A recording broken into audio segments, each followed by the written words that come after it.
Morning everyone. आज के lecture में हम सिख के बारे में पढ़ेंगे। सिख के जो दस गुरु हुए हैं ना, उनके बारे में देखेंगे। लास्ट लेक्चर में हमने क्या देखा था? लास्ट लेक्चर में हमने जो कौन सा हमारा बंगाल राज्य उसको कंप्लीट कर लिया था।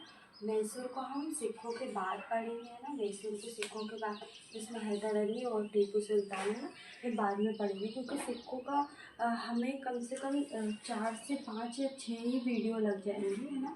5 से 6 वीडियो लेक्चर लग जाएंगे जिसमें हम सिखों को कंप्लीट करेंगे। क्योंकि सबसे पहले हमको सिखों के जो 10 गुरु हैं उनके बारे में पढ़ना है। गुरु नानक देव से गुरु गोविंद के बारे में हमको 10 गुरु के बारे में पढ़ना है। फिर उसके बाद जो भी युद्ध हुए हैं इनके समय अंग्रेजों से, वो देखना है। फिर उसके बाद बंदा बहादुर है, वो देखना है। फिर खालसा समुदाय है, उसको देखना है ना। फिर रणजीत सिंह आए थे ना, उनके पुत्रों के द्वारा कब कब युद्ध किया गया ये देखेंगे। और उसके बाद जो सिख और अंग्रेज़ों के बीच युद्ध हुआ है उसको देखेंगे हम। तो जो सिखों के बारे में हमको बहुत ज़्यादा पढ़ना है, तो इसलिए हम लोग 6 से 7 भी लेक्चर लग सकते हैं ना। तो सबसे पहले हम संस्थापक देखेंगे।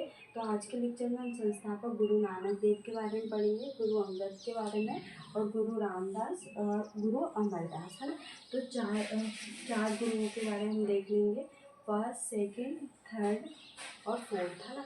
इसके बाद नेक्स्ट लेक्चर में हम 6 ही हमारे कंप्लीट कर लेंगे, या उसमें से 5 तो हम कंप्लीट कर ही लेंगे, है ना, नेक्स्ट लेक्चर में। तो सबसे पहले संस्थापक कौन है? गुरु नानक देव है। इनका हम टाइम पीरियड देखिए, ये आपको सिर्फ 2 मार्क्स में ही आएगा। और जो इसमें जो जैसे फैक्चुअल डाटा है वो आपसे पूछ सकते हैं। जैसे लंगर व्यवस्था की स्थापना किसने की, तो पूछ सकते हैं किसने की। तो हम लिख सकते हैं सिखों के गुरु नानक देव के द्वारा, संस्थापक गुरु नानक देव के द्वारा की गई, है ना। और इसको लंगर व्यवस्था को इसमें ये भी ऐड कर सकते हैं, 2 मार्क्स का आएगा।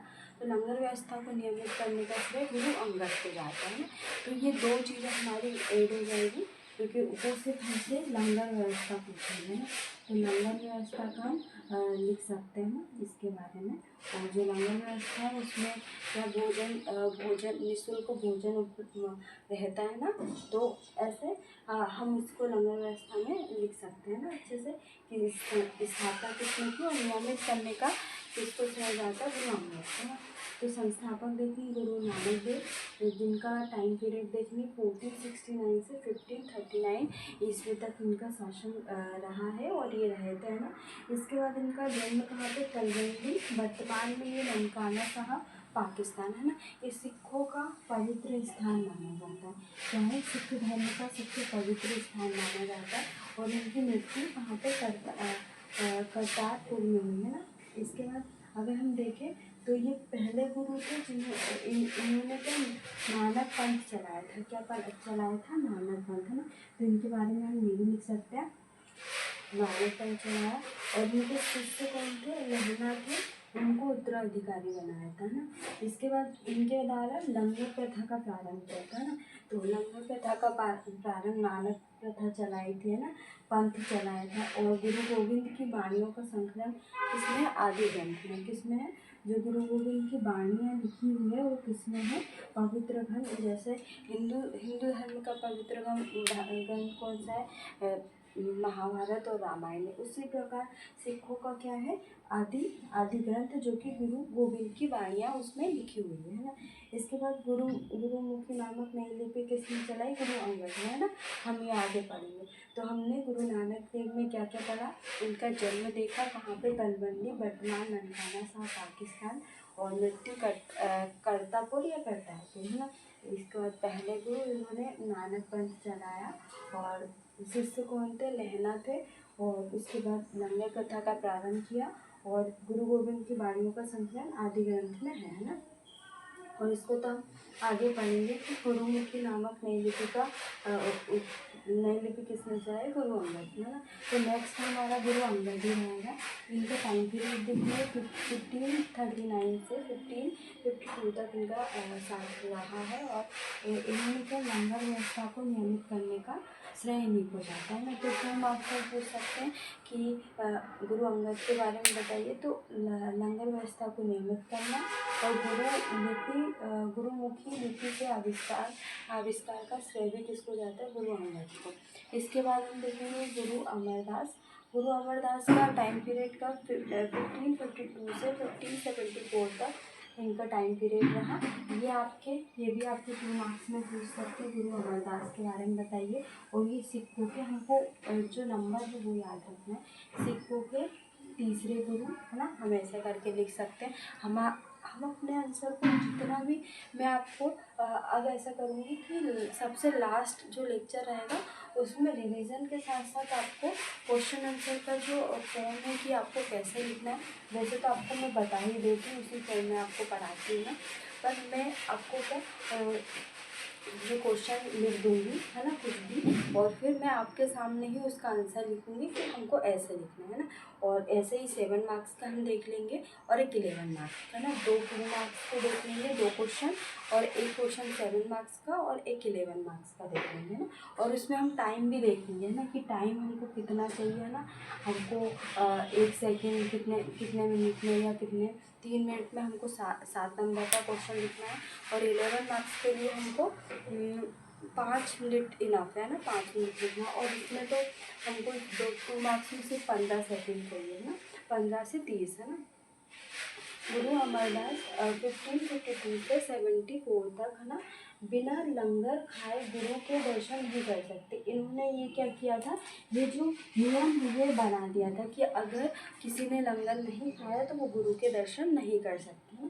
तो इन्होंने ये नियम बनाया था। इनके द्वारा सती प्रथा और पर्दा प्रथा का क्या किया था, विरोध किया था ना।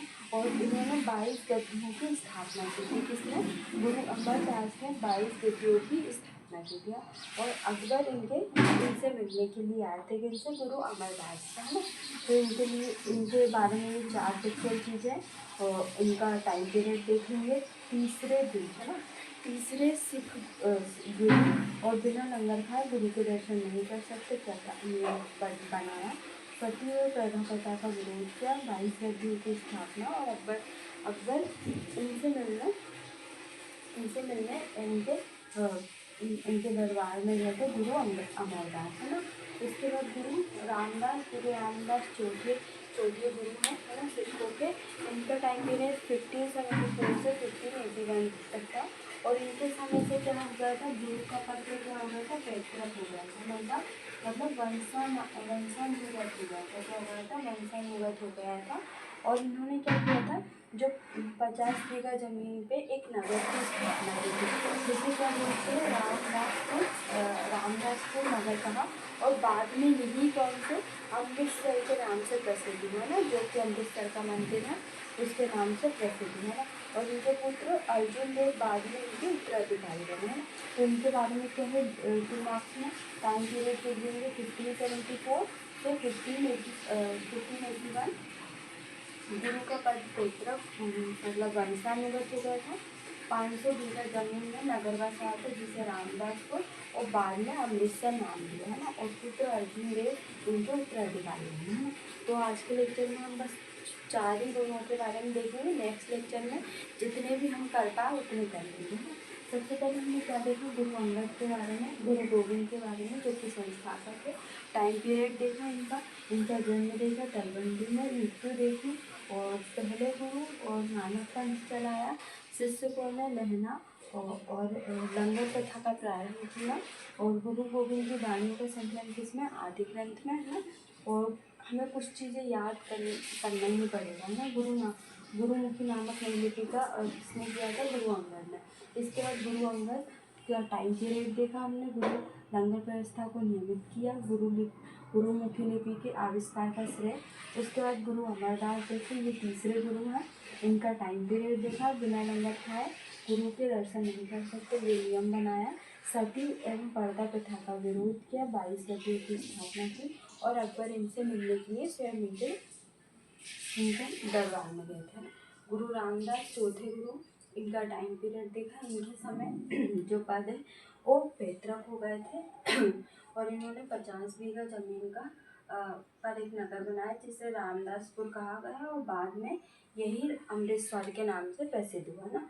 इसके बाद जो पुत्र है वो अर्जुन देव इनके उत्तराधिकारी बने। तो हमने यहाँ तक देख लिया। नेक्स्ट लेक्चर में हम अर्जुन देव से पढ़ेंगे और फिर अर्जुन देव हैं और गुरु गोविंद तक हम देखेंगे कि गुरु गोविंद तक हम पढ़ सकें, है ना। तो हमको इसके बाद 6 और जो गुरु हैं उनके बारे में पढ़ेंगे। फिर उसके बाद जो बंदा बहादुर है और जो युद्ध हुए हैं अंग्रेज़ों से उनके बारे में हम देखेंगे।